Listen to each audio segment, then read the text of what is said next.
बताइए। Yes sir. ठीक है।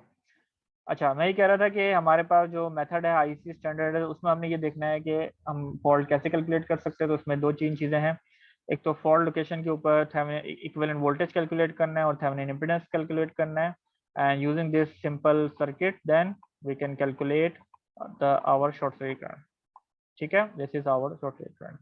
इसके अलावा जब हम शॉर्ट सर्किट में बात करते हैं तो हमारे पास तीन इक्विवेलेंट सर्किट या थेवेनिन थेवेनिन तो नहीं कहेंगे उसको, तीन कंपोनेंट में उसको ब्रेक डाउन करते हैं।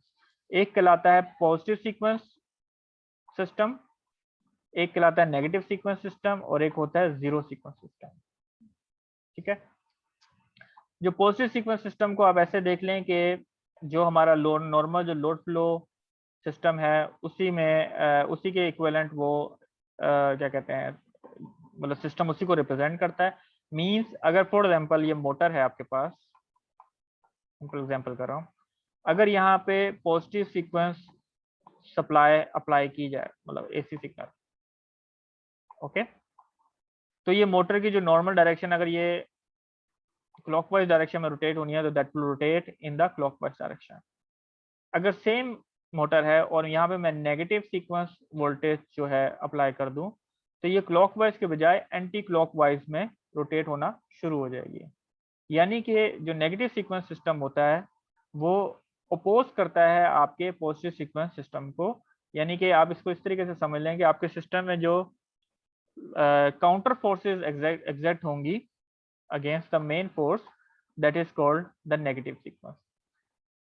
इसमें यह है कि अगर हमारे पास नेगेटिव सीक्वेंस सिस्टम को हम उसमें मिनिमाइज करना होता है, तो अगर नेगेटिव सीक्वेंस सिस्टम एग्जिस्ट करता है तो हमारे मोटर में या कोई भी मशीन है उसमें या कोई भी डिवाइस है तो उसमें लॉसेस प्रोड्यूस होते हैं, उसमें हीट प्रोड्यूस होती है। नॉर्मली जो नेगेटिव सीक्वेंस सिस्टम उस वक्त आते हैं जब आपके वोल्टेजेस अनबैलेंस हो जाए। ठीक है, थ्री फेज सिस्टम है तो इसके पीक अगर आपस में सिंक्रोनाइज नहीं है, मतलब इसमें मिसमैच है थोड़ा बहुत भी, तो उसमें आपके पास नेगेटिव सीक्वेंस सिस्टम एग्जिस्ट करेगा। इसको फेजर की फॉर्म में अगर इस तरीके से देखा जाए कि अगर ये हमारे पास फेज ए है, that is phase B and that is phase C.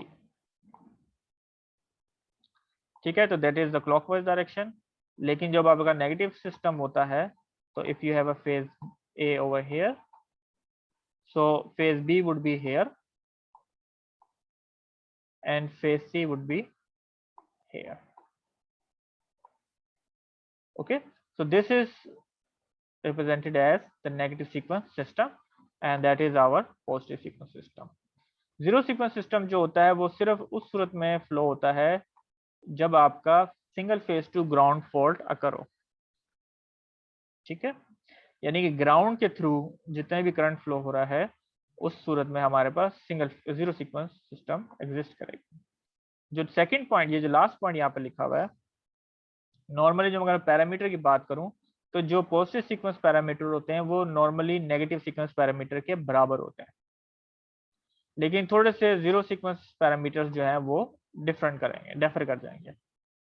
Okay, अच्छा, जब आपने मॉडल बनाना है तो इसमें ये बताया गया है कि जब इक्विवेलेंट मॉडल हम सिमेट्रिकल कंपोनेंट में उसको ड्राइव करेंगे तो all the capacitance and the parallel admittance of non rotating elements यानी लोड्स की जितनी होंगी उसकी कैपेसिटेंस जो पॉजिटिव नेगेटिव सीक्वेंस सिस्टम में हम उसको नेग्लेक्ट कर देंगे, लेकिन हम जो जीरो सीक्वेंस इम्पीडेंस है उसमें हम नेग्लेक्ट नहीं कर सकते क्योंकि वो एक सिग्निफिकेंट पार्ट है कैलकुलेशन में, उसका इफेक्ट आता है।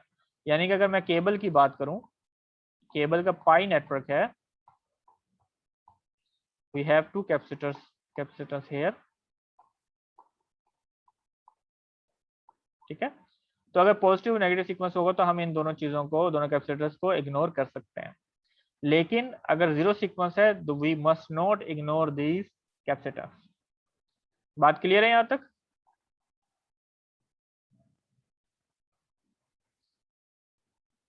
जी,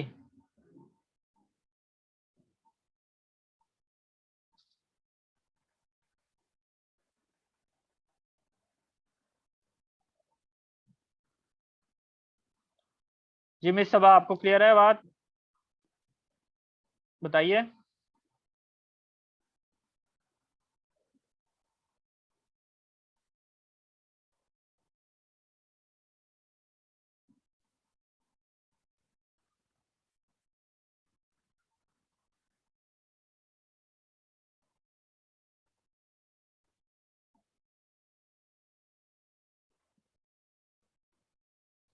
जी आवाज आ रही है कि नहीं?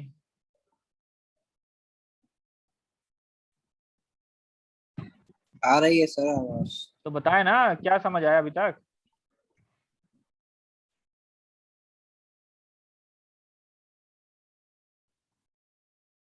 जी मास बताइए, किसने को क्या बात करना चाह रहे हैं आप?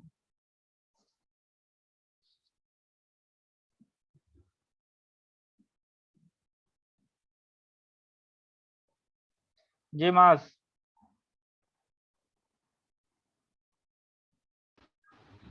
जी सर, ये क्लियर है यहाँ तक।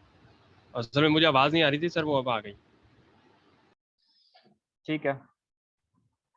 अच्छा, अब यहाँ पे थोड़ा सा हम फॉल्ट की कैरेक्टरिस्टिक को यहाँ विजुलाइज करते हैं। अब इसको इस सर्किट हम डिटेल में देखेंगे बाद में, लेकिन इस सर्किट को आप सिंपल इस तरीके से अंडरस्टैंड करें कि ये हमारे पास जनरेटर है और वी हैव सम इम्पिडेंसेस।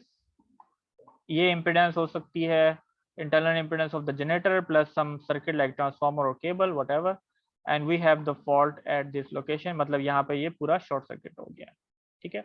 अब यहाँ पे दो कैटेगरी यहाँ पे मैंने एक्सप्लेन डायग्राम में एक्सप्लेन करूँ। इसके जो सिस्टम है, यहाँ पे जो करंट फ्लो होगा at the instant of fault occurring, तो उसकी कैरेक्टरिस्टिक क्या होगी, वो किस तरीके से वो बिहेव करेगा। ठीक है। तो लेट अस से सी दिस डायग्राम फर्स्ट। हम यहाँ देखते हैं हमारे पास जो फॉल्ट आता है वो सिमेट्रिकल फॉल्ट है, थ्री फेज फॉल्ट है, close and far from the generator. तो ये जो डायग्राम है, इस फॉल्ट का मतलब क्या है कि ये जनरेटर के पास फॉल्ट है। ठीक है। और ये जो डायग्राम है इसका मतलब ये जनरेटर से थोड़ा दूर फॉल्ट है, यानी जनरेटर और फॉल्ट के दरमियान ट्रांसफार्मर भी है और इम्पिडेंसेस भी हैं, केबल की इम्पिडेंस। ठीक है। तो दोनों में कैरेक्टरिस्टिक में थोड़ा सा फर्क है। ये चीज देखें, यहाँ पे हम अज्यूम कर रहे हैं कि अभी फॉल्ट अकर नहीं हुआ, तो ये नॉर्मली हमारे पास करंट कर्व है, करंट वर्सेस टाइम है। ठीक है। इंस्टेंटेनियस करंट है, तो नॉर्मल करंट फ्लो हो रहा है, स्टडी स्टेट करंट फ्लो हो रहा है, but at some instant of zero crossing, let's say. ठीक है। यानी कि जीरो क्रॉसिंग के ऊपर अगर फॉल्ट अकर होता है नियर द फॉल्ट, तो हम ये देखते हैं कि ट्रांजिएंट करंट जो है वो इनिशियली राइज करता है, and with then some time it start decaying, and with some tau second we have the fault current, but a little bit lower than initial value। होता ये है कि जो अगर जनरेटर की जो इंटरनल कैरेक्टरिस्टिक है उसमें जो मॉडल है, अगर मैं बना के दिखाऊं, थोड़ा सिंपल मॉडल बनेगा।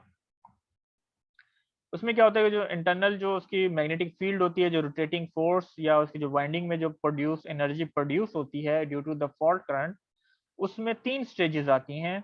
यानी कि इसकी जो उन तीन स्टेजेस को हम रिप्रेजेंट करते हैं इक्विवेलेंट थ्री इम्पिडेंसेस से। सब initially at the moment of fault जब आएगा तो उस वक्त उसकी इम्पिडेंस को कहते हैं ट्रांजिएंट रिएक्टेंस, या यहाँ पे रिप्रेजेंट किया जाता है डबल डैश से, करंट डबल डैश देखें तो इसको कहते हैं सब सिंक्रोनस ट्रांजिएंट रिएक्टेंस कहते हैं। ठीक है। सब ट्रांजिएंट रिएक्टेंस स्टडी स्टेट क्या है टर्मिनोलॉजी, मैं आगे जाके देख लूँ, वेरीफाई कर लेता हूँ। ठीक है। Initial short circuit alternative current, ये ट्रांजिएंट, ये सब ट्रांजिएंट करंट इसको कहते हैं, इनिशियल ट्रांजिएंट करंट। ठीक है। उसमें जो रिएक्टेंस होगी that is x D double dash के तौर पे उसको रिप्रेजेंट करते हैं। ये वैल्यू कम होती है and after passing out some tau, जो this is called sub transient current, उसके बाद आपके पास जो इम्पिडेंस होगी that is called sub transient reactance. ठीक है। वो रिप्रेजेंट होगी विद सिंगल डैश। ओके। और उस सूरत में जो हमारे पास जो करंट फ्लो होगा that would be I K स्टेरिश, या उसको ट्रांजिएंट करंट उसको कहेंगे। And then when this time tau has pass down some at tau second, तो आपके पास जो करंट होगा वो सिंपल जो लिमिट हो रहा होगा वो XD से, जो इसकी इंटरनल रेजिस्टेंस या सिंक्रोनस रिएक्टेंस भी कहते हैं जनरेटर की, उससे लिमिट हो रहा होगा। तो XD की वैल्यू ग्रेटर होती है XD1 इस डैश से, और XD1 डैश की वैल्यू ग्रेटर होती है XD डबल डैश से। तो हमारे पास जो करंट है जो from initial point to some top second वो डिके करेगा, ठीक है।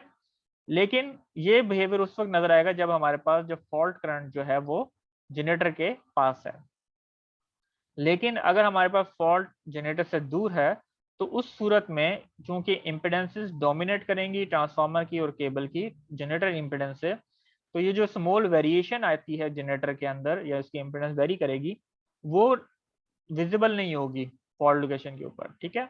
तो उस सूरत में जो इमीडिएटली जो शॉर्ट सर्किट करंट जब राइज करेगा, so that will be the constant peak current, ठीक है। और वो उसमें ट्रांजिएंट करंट या सब ट्रांजिएंट जो फॉल्ट करंट जो है वो तीनों करंट जो है आपस में वो बराबर होंगे, ठीक है। बात क्लियर है यहाँ पे?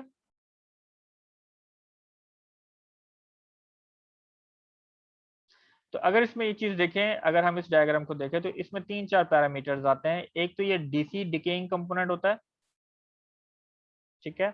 एक इनिशियल सिमेट्रिकल करंट होता है, इसकी डेफिनेशन मैंने आगे जाके लिखी हुई है। तो फॉर एग्जांपल एक इसमें होगा initial value of the DC current component, ये वही जो डिकेइंग कंपोनेंट है ये उसको रिप्रेजेंट करता है, यानी कि initial one is this one, peak one. फिर एक्सपोनेंशियल डिकेइंग कंपोनेंट होगा डायरेक्ट करंट, यानी कि ये टाइम वेरिंग फंक्शन है डीसी, इसको आई ऑफ डीसी टी कहते हैं। फिर एक वैल्यू आएगी initial short circuit alternating current, so that would be the peak RMS value at the initial level, for example over here means ये जो सिग्नल है इसकी RMS वैल्यू, और over here is IK। और इसी तरीके से यहाँ पे एक पीक वैल्यू है दैट इज स्क्वायर रूट 2 के साथ अगर आप मल्टीप्लाई कर दें तो ये हमारे पास पीक वैल्यू आ जाएगी। So initial short circuit current आ जाएगा आपके पास, अल्टरनेटिव करंट है, ये RMS वैल्यू है। फिर इम्पल्स शॉर्ट सर्किट करंट है दैट इज पीक, और एक होती है अनइंटरप्टेड शॉर्ट सर्किट करंट, ये बेसिकली आपके पास आ जाएगा जो स्टेडी स्टेट करंट है that would be called the uninterrupted, यानी कि ये वैल्यू, ठीक है। Over there is this one.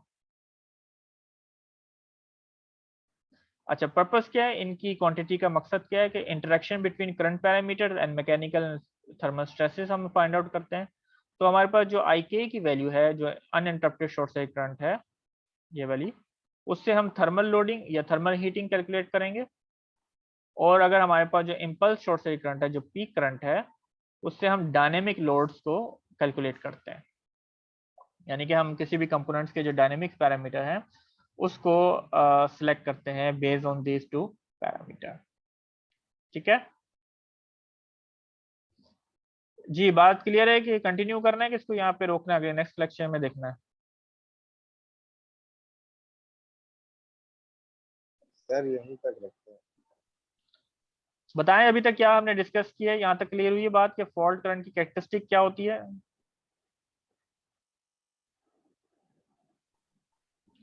जी मास, बात करिए। सर ये जो लोअर एनवलप वाला कर्व है ये डीके नहीं होगा? ये दोनों डिके हो रहे हैं ना, ये दोनों कौन से, इसी की बात करो ना। ये भी डिके हो रहा है, ऊपर से भी हो रहा है और नीचे से भी हो रहा है।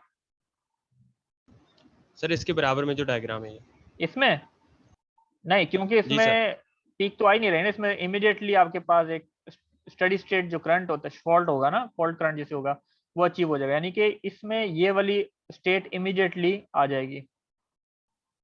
तो ये वाला पार्ट जो, क्योंकि रेजिस्टेंस जो है वो वेरी नहीं करेगी ना आपकी सिस्टम में, जी सर। ठीक है। ओके इसमें सर। यही है कि जिस असल चीज क्या है, ये वेरिएशन किसकी वजह से आ रही है? सिंक्रोनस जनरेटर की वजह से ना। तो अगर आपके पास बीच में मल्टीपल ट्रांसफार्मर आ जाए, 2 या 3 ट्रांसफार्मर आ जाए, या एक केबल आ जाए लंबी लॉन्गर केबल, सो उस सूरत में आपकी जो डोमिनेंट इंपेडेंस होंगी वो केबल्स की और ट्रांसफार्मर्स की इंपेडेंस, क्योंकि उनकी इंपेडेंस जो होती है वो ज्यादा होती है एज कम्पेयर टू जनरेटर इंपेडेंसेस, ठीक है। तो ये दो फर्क है basically, near the fault and far from the fault. अच्छा, यहाँ पे जो थोड़ी सी इक्वेशंस हैं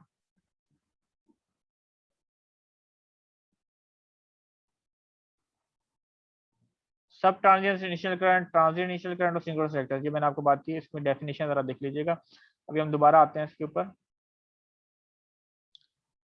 अच्छा चलें फिर इसको यहीं पे रोकते हैं, फिर नेक्स्ट जो क्लास होगी उसमें 2 घंटे की, उसमें हम फिर इसको डिटेल में देखेंगे।